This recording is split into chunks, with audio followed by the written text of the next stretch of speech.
Estás viendo Infinito. Abre tu mente. A continuación por Infinito, los apóstoles. Infinito. Abre tu mente.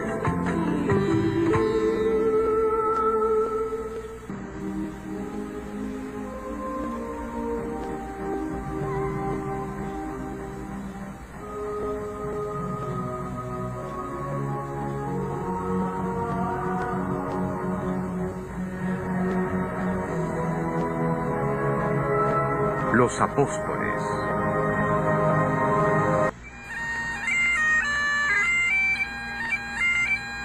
Es el santo patrono de Escocia y Rusia.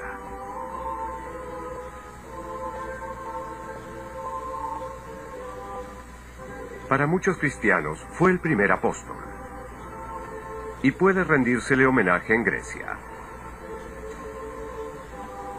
y en Amalfi. Fue un épico aventurero cristiano, quien fue desde Galilea, pasando por el Egeo hasta el Mar del Norte. Fue un emisor en los comienzos y defensor del derecho de la mujer a decir no.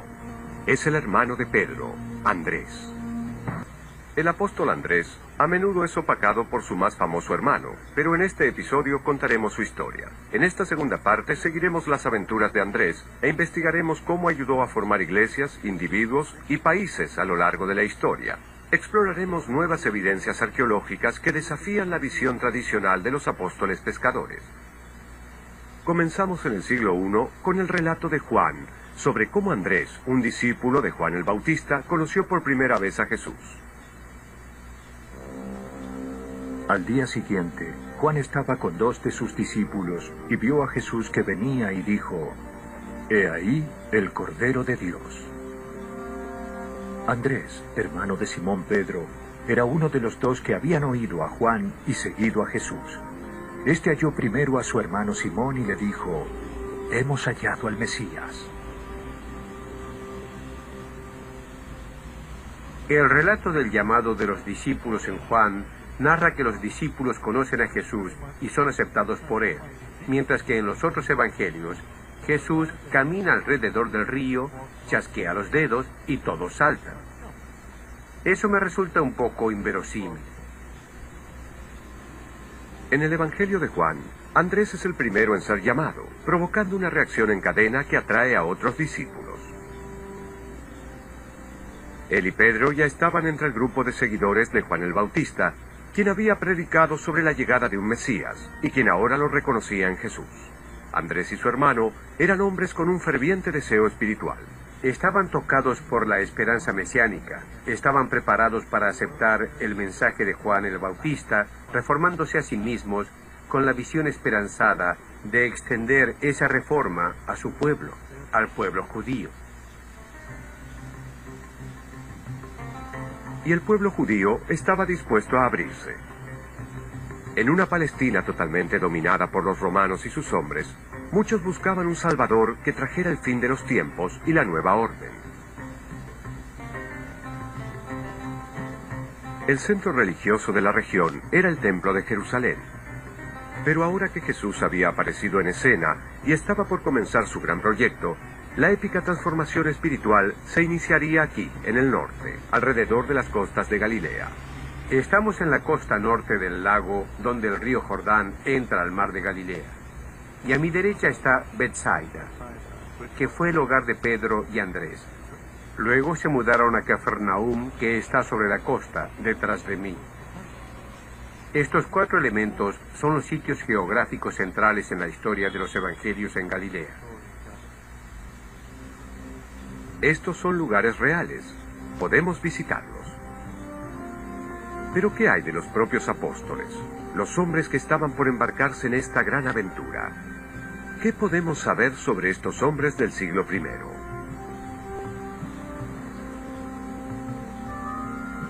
Sobre Andrés y Pedro hay más información que sobre el resto de los apóstoles. Para empezar, hay una locación y una ocupación. Andrés y Pedro eran pescadores en el lago Galilea.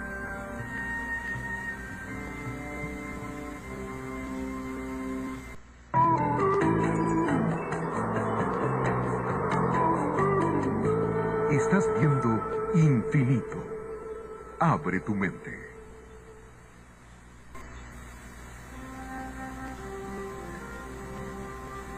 Hoy, excavaciones arqueológicas de comunidades pescadoras alrededor del lago revelan evidencias sobre lo extensa y desarrollada que era la industria. Esto es Betsaida, de acuerdo con los evangelios, el pueblo natal de Andrés y Pedro, y de acuerdo con la arqueología, fue un próspero pueblo pescador hace 2000 años. Descubrimos muchos implementos de pesca en el lugar, particularmente en los niveles helenísticos y romanos del sitio.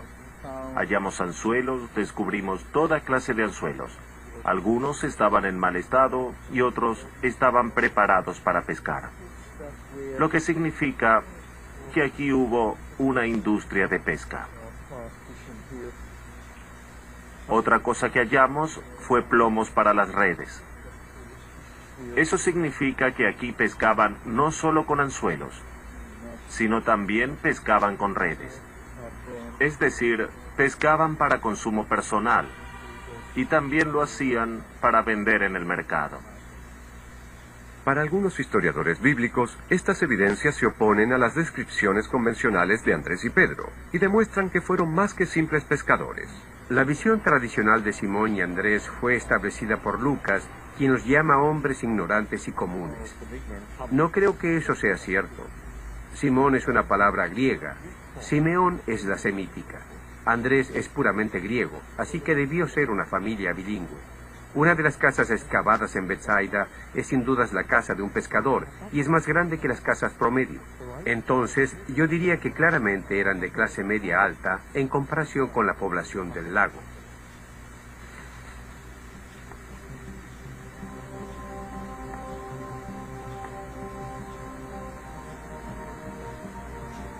Entonces no eran pobres y seguramente tampoco ignorantes. Otros encuentran fuertes vínculos entre Betsaida y una avanzada civilización griega. Llegamos a esta conclusión por las vasijas que tenían. Si observamos las vasijas, vemos que tenían una cantidad bastante grande que fue comprada en otro lugar, o adquirida lejos de aquí y traída a esta comunidad. Vemos toda clase de piezas pequeñas que indican que tenían algún conocimiento sobre la sociedad helenística. Por ejemplo, podemos ver qué tipo de vino adquirían. Tenían una cantidad bastante grande de vino adquirido en otro lugar, particularmente de la isla de Rodas y las demás islas griegas. Por lo tanto, Andrés y Pedro quizás hablaban griego, y eran hombres de clase media con un negocio a orillas del lago, que lo dejaron todo para seguir primero a Juan Bautista y luego a Jesús.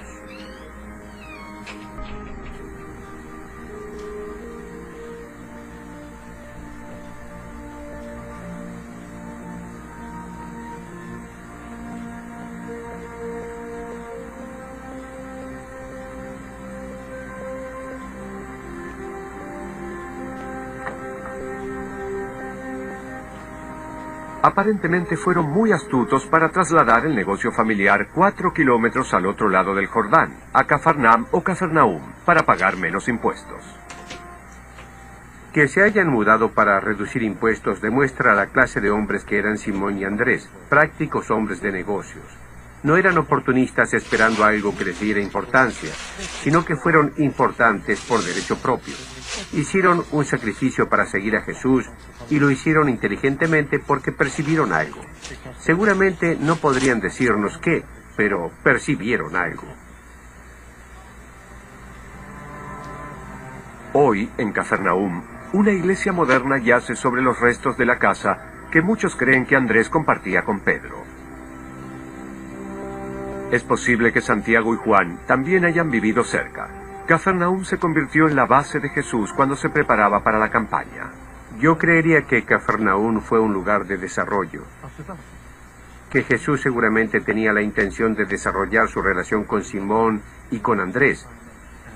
Y si eran compañeros con Santiago y Juan, entonces quizás aquí sea donde llegó a conocerlos mejor.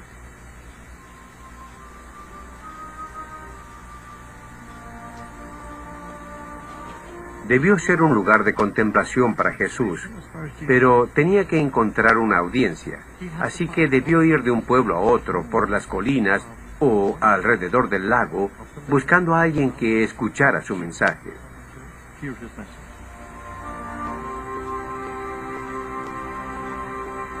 Cuando la misión de Jesús se pone en marcha, es Pedro más que su hermano quien está al centro. Cuando el nombre de Andrés aparece, es solo un intermediario, un nexo. Uno de sus discípulos, Andrés, hermano de Simón Pedro, le dijo: «Aquí está un muchacho que tiene 5 panes de cebada y 2 pececillos. ¿Mas qué es eso para tantos?». Entonces Jesús dijo: «Haced recostar la gente». Y había mucha... En la alimentación de los 5.000, que tradicionalmente sucedió aquí, es Andrés quien encuentra al muchacho con los peces. Cuando unos griegos quieren conocer a Jesús, es Andrés, que habla griego, quien actúa como nexo.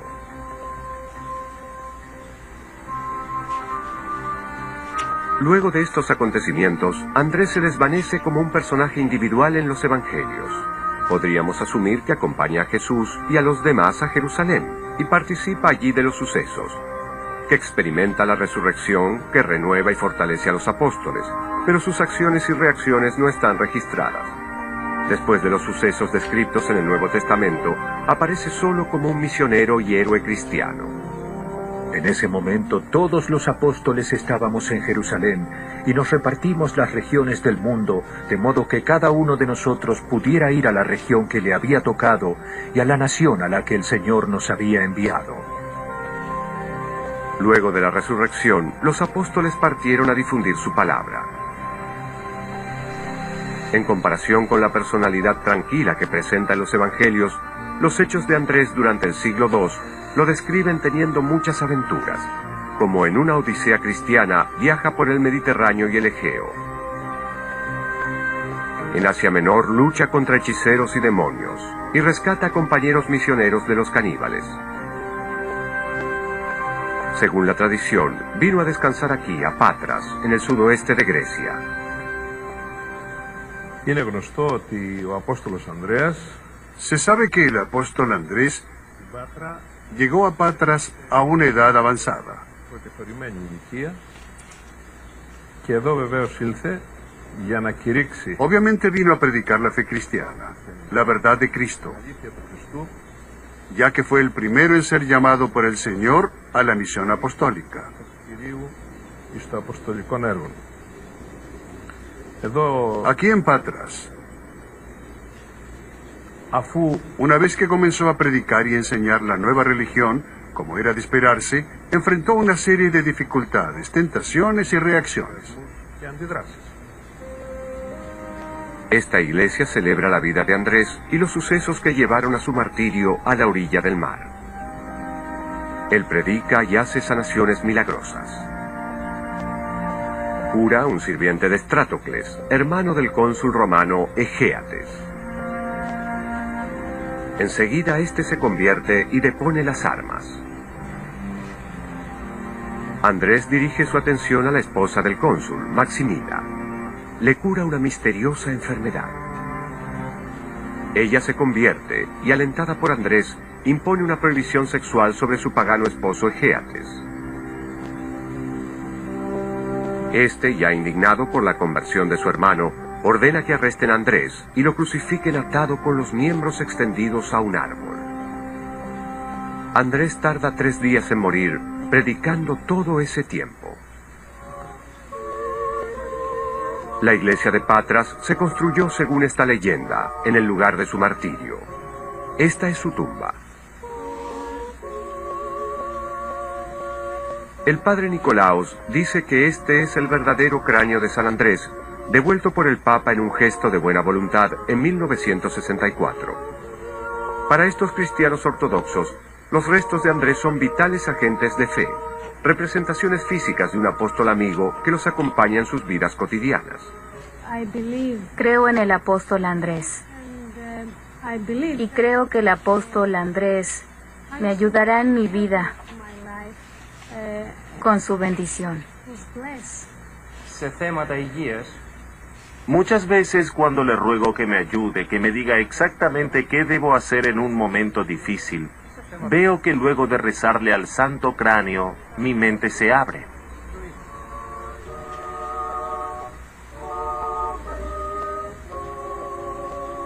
El martirio no impidió que Andrés viajara. En los primeros años de la Iglesia, los apóstoles y sus restos eran muy solicitados. A principios del siglo IV, el primer emperador cristiano, Constantino, le dio la espalda a Roma para construir una nueva ciudad e iglesia en Oriente. Necesitaba un apóstol para darle credibilidad, así que ordenó que los restos de Andrés sean sacados de Patras y traídos aquí a Constantinopla, actualmente Estambul. Siglos más tarde, cuando Constantinopla cayó en las cruzadas, los restos de Andrés fueron traídos aquí, a Amalfi. El profesor Andrea dice tener su versión del cráneo de Andrés. Pero de acuerdo con otra tradición, otros restos de Andrés ya habían sido trasladados de este a oeste, y acabaron aquí, en la costa este de Escocia.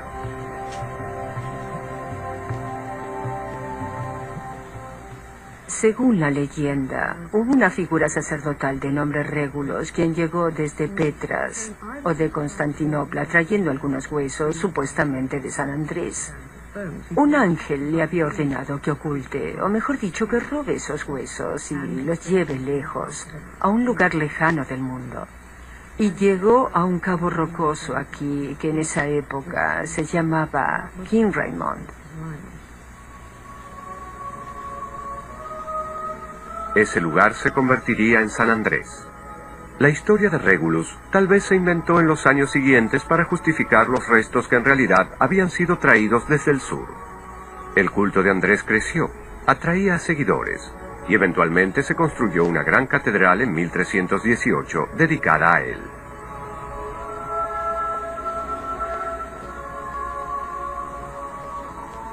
Se fundó una universidad.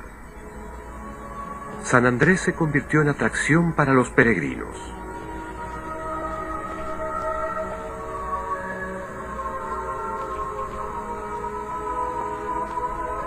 San Andrés adquiría popularidad, hasta que llegó la Reforma. Sabemos que John Knox predicó aquí. Sabemos que las iglesias y las catedrales fueron saqueadas y creemos que los restos probablemente fueron arrojados al mar.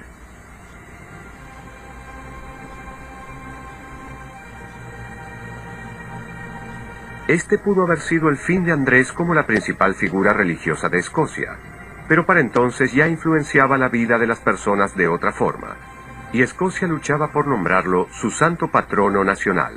Los escoceses medievales, al igual que muchos otros medievales, eran guerreros feudales en su mayoría.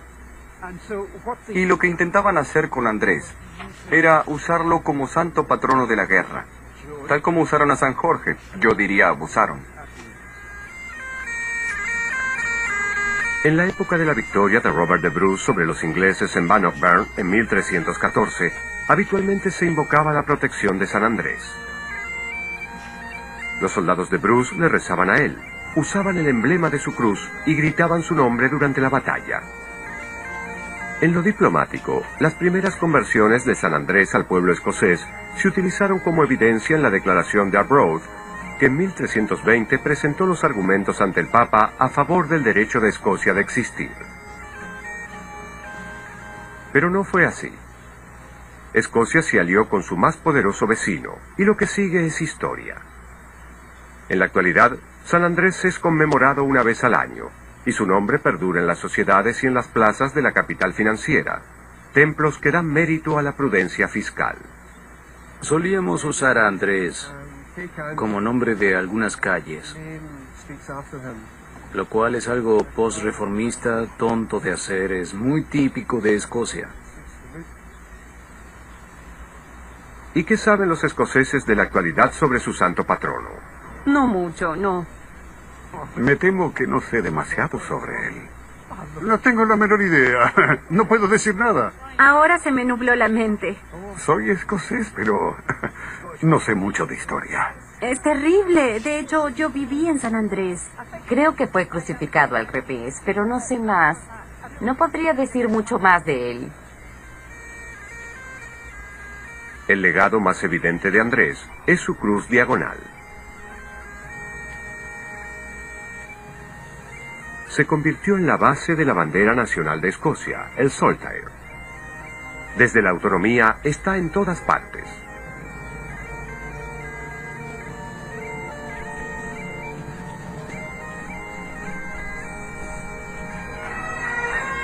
Pero, ¿acaso los escoceses que la adoptaron con tanto entusiasmo tienen alguna idea de su relación con el apóstol del siglo I? Creo que el Saltire es principalmente una bandera que se lleva a los partidos de fútbol. Si le explicáramos a un escocés promedio que la bandera tiene esa forma porque San Andrés fue crucificado en una cruz así, seguramente se sorprendería mucho. Mientras el trabajo continúa en el nuevo edificio del Parlamento escocés, muchos consideran qué clase de nación debería representar. Muchos buscan pistas en la historia sobre la identidad de Escocia. ¿Acaso Andrés debe volver a prestar sus servicios? En este momento hay una gran tendencia a incorporar a San Andrés a nuestro supuesto nuevo sentido de identidad.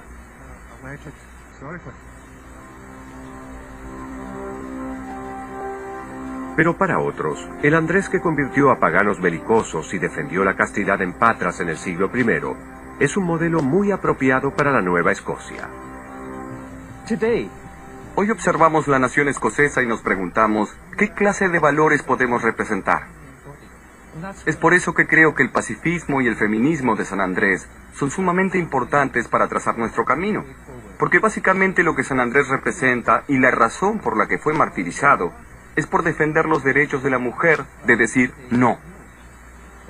Si aplaudimos esa bondadosa parte de él, entonces quizás en las palabras del autor Thomas Moore, él quizás nos conduzca a la Tierra Santa.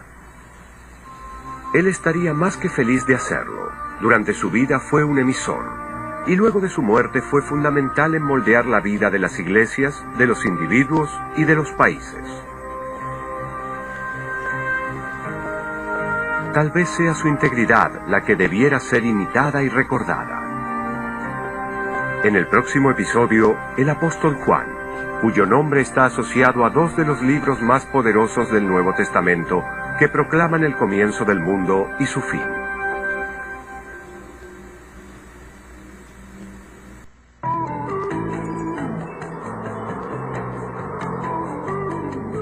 Estás viendo Infinito.